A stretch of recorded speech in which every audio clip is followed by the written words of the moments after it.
आज के दौर में जब हिंदू मुस्लिम भाईचारे के संबंध कई बार तार तार होते नजर आते हैं, ऐसे में हम सभी को सैयद इब्राहिम की कहानी के बारे में जानना जरूरी है। सैयद इब्राहिम यानी कि कृष्ण के सबसे बड़े भक्तों में शुमार वो शख्स जिसने भगवान की लीलाओं को लेकर ऐसी ऐसी कविताएं लिखी जिसकी चर्चा आज भी होती है। हिंदी साहित्य में सैयद इब्राहिम को ही रस खान के नाम से जाना जाता है। रस खान के नाम से ज्यादा प्रचलित सैयद इब्राहिम का जन्म 16वीं शताब्दी में दिल्ली के एक समृद्ध पठान परिवार में हुआ था। अब सवाल ये उठता है कि आखिर कैसे सैयद इब्राहिम कृष्ण के इतने बड़े भक्त बने। वैसे तो उनके कृष्ण भक्त बनने की बहुत सी कहानियां हैं, उन्हीं में से एक कहानी हम आपको बताते हैं। एक मुसलमान था जो रोज पान की दुकान पर पान खाने जाता। एक दिन उसकी नजर वहाँ लगी हुई कन्हैया की तस्वीर पर पड़ी तो उसने पान वाले से पूछा, भाई ये बालक किसका है और क्या नाम है इसका? पान बेचने वाला बोला, श्याम है ये। खान साहब बोले, ये बालक तो बहुत सुंदर है,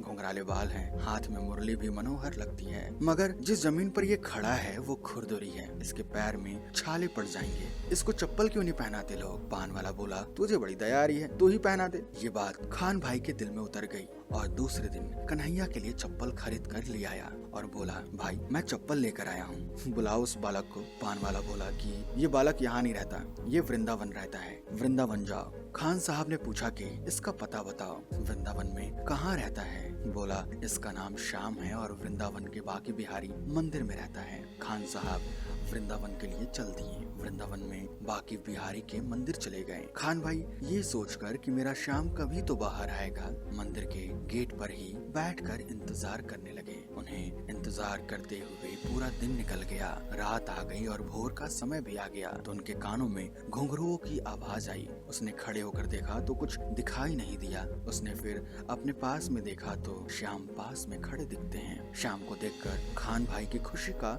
ठिकाना नहीं रहा, मगर उसे बहुत दुख हुआ जब उसकी नजर कन्हैया के चरणों पर पड़ी, क्योंकि वहाँ से खून निकल रहा था। खान भाई ने कन्हैया को गोद में उठाकर बड़े प्यार से उसके चरणों से खून पोंछते हुए पूछा, बेटा तुम्हारा नाम क्या है? कन्हैया बोले, श्याम। खान भाई बोले कि तुम तो मंदिर से आए हो, फिर ये तुम्हारे पाँव से खून क्यों निकल रहे हैं? कन्हैया बोले, नहीं, मैं मंदिर से नहीं बल्कि मैं गोकुल से पैदल चल कर आया हूँ, क्योंकि तुमने मेरी जैसी मूरत दिल में बसाई थी, मैं उसी मूरत में तुम्हारे पास आया हूँ, इसीलिए मुझे गोकुल से पैदल चल कर आना पड़ा और पैरों में कांटे लग गए हैं। खान भगवान को पहचान लिया और वादा किया कि हे कन्हैया, हे मेरे मालिक, मैं तेरा हूँ और तेरा ही गुण गाया करूँगा, तेरे ही पद लिखा करूँगा। और इसी तरह एक मुसलमान भाई से खान रस खान बनकर भगवान के पक्के भक्त बने।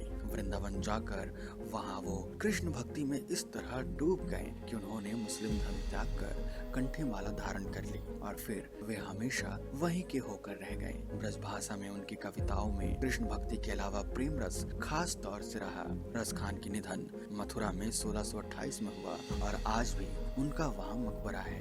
रस खान की भक्ति और प्रेम कविताएं आज भी पढ़ी जाती हैं। सुजान रस खान और प्रेम वाटिका उनकी प्रसिद्ध रचनाएं रहीं। मित्रों, आज के लिए इस वीडियो में इतना ही। अगर आप चाहते हैं कि हम आपको रस खान के बारे में और भी बताएं तो हमें फॉलो करके नीचे कमेंट बॉक्स में जरूर बताइएगा।